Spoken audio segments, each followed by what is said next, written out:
Republican members of Congress that have been arrested for committing a crime in a restroom. Repeal this bill now! North Carolina has always prided itself on being a forward-looking, business progressive state that was focused on the fundamentals of government. We didn't spend a lot of time fighting the social battles that really tore the country apart in the 60s. That is, I'm not trying to minimize the fact. Obviously, we had discrimination and we had social upheaval, but we always managed to get through it with a little more grace and a little more willingness than some of our neighboring states. And to see our leaders put the state on the front line of these social wars instead of focusing on really what has been the bread and butter of North Carolina government, which is education and economic development, it's painful as somebody who loves the state. You know, typically when a group is targeted in this way, the assumption is that other people who don't fall in that group will sort of back away for fear of receiving similar treatment. But in this case, HB2 kind of has something in it for everyone, and the result is a surprisingly broad coalition. The people who are resisting it include the African American community led by Reverend Barber and the NAACP. It's a rainbow. So is that something that's baked into this law and what's kind of hidden in Section 2 and Section 3, or is this something unique to North Carolina? I think it is a growing realization across the country, really, that discrimination is bad not only for people and society, but it's bad for business. I've talked to a number of corporate executives in the last few weeks, and the amount of pressure they are feeling from their employees, some of whom are gay or transgender, but most of whom are not, to be honest with you. And it's just none of those employees want their businesses to be associated with the stench of discrimination. And so they are really putting a lot of pressure on the corporate executives to fight back against this. And you have the same coalition that we've seen. I mean, look, we've had anti-gay laws. We've had a number of them in the last couple of years. We've had laws that have restricted the voting rights of African Americans. We've had laws that have put restrictions on women's reproductive rights. So all of these groups have been targeted in the past. What I think is a little bit different about this HB2 situation is that the business community is really stood up and said, you know, enough is enough. That's really garnered the attention of the country and frankly the world. Well, can I share with you a concern that Reverend Barber expressed? It has to do with the part of the bill that restricts local jurisdictions who would like to increase the minimum wage, and it also takes away the rights to file a discrimination complaint with the state.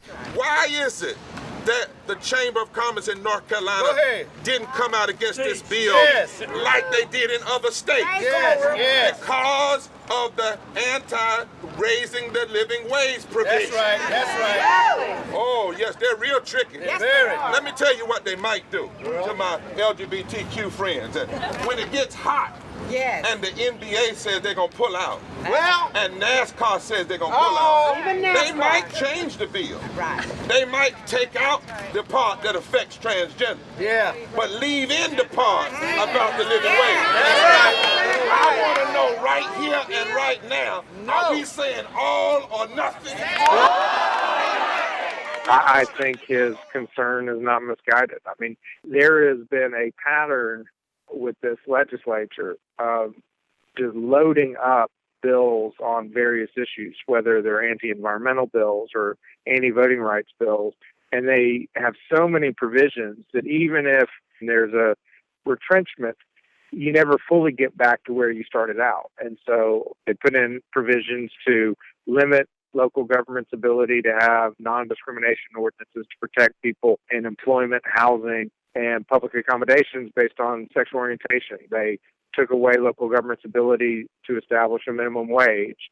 They took away every person in North Carolina's ability to sue for any form of discrimination in state court, which is really to render it fairly useless, so that if somebody's discriminated based on their age or their religion or they're sexually harassed at work, they no longer have a cause of action in state court. So The bill does substantially more than deal with this issue of bathrooms.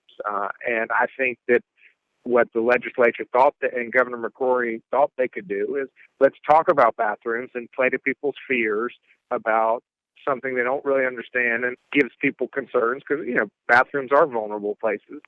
So let's play to their fears and then let's add all these other things to the Christmas tree, and we'll see what we can keep at the end of the day. Please, media, do not call. They want you to call this a bathroom bill. That's right. It's not a bathroom bill. That's right.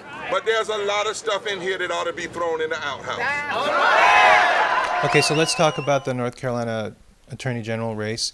Your opponent is Senator Buck Newton, someone with whom you served in the General Assembly.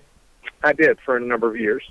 So can you, as fairly as you can, characterize his position on HB2 and the position of others who support it?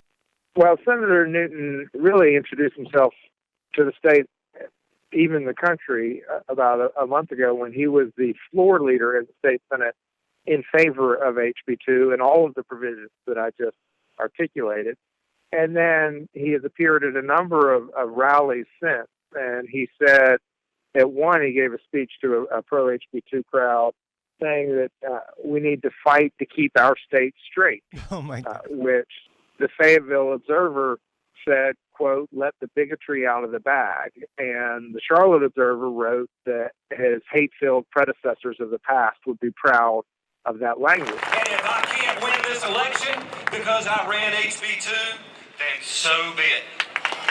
Bring it on. I want to thank you for letting me speak to you today. I thank you for being here on this beautiful day. Go home. Tell your friends and family who had to work today what this is all about and how hard we must fight to keep our state straight. Thank you very much. North Carolina, the whole country, we are experiencing economic competition unlike any other time in human history. We have to be concerned about trying to compete against South Carolina and Tennessee, but we need to be concerned about South Korea and Taiwan.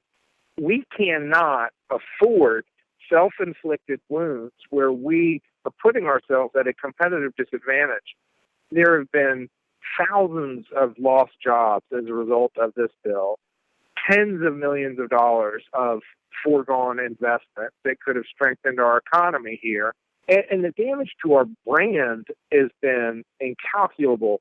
I just heard as of last week, there had been 50 some odd thousand stories, media hits on HB2 with 18 billion impressions worldwide. 18 billion. That's 3 impressions for every person alive on this planet.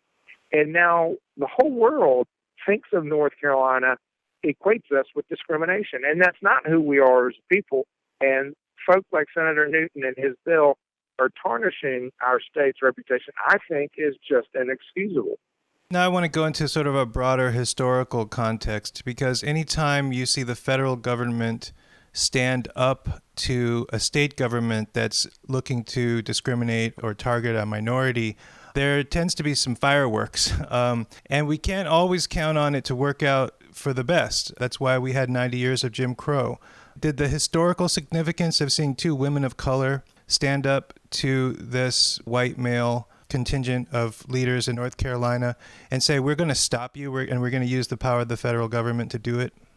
Well, Loretta Lynch, the Attorney General, is a North Carolinian. She comes from Durham. And so I think she made us proud. And she represents, I think, a better face of our state.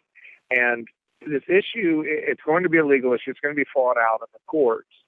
But really, whether it's against the Constitution or not, and I think that the court's Fourth Circuit recently ruled that transgender folks do have rights under the Constitution. Just set that aside. It is irrefutable that this bill takes away people's protections under the law. It targets a segment of the community, a minority that is misunderstood and marginalized. The world knows it, and they've called us on it. And it doesn't matter that it's unconstitutional. It's simply wrong. It is bad policy. It's hurtful, and it's damaging to our state and our future. And that's really why Governor McCrory, Senator Buck Newton, and the legislature needs to take a step back and restore our state's good name. So I'm sorry, I didn't realize that your opponent, Buck Newton, was the instigator of all of this. Mm-hmm. So I just wonder if you think this might be related to the election. Reverend Barber said this is not about April, it's about November. Could this be basically a plan to try to create a homophobia hysteria campaign for November? I can't get in the mind of Senator Newton. I don't know what his motivations are. All I know is that he has, at the top of his lungs, championed legislation that is discriminatory and damaging to our state.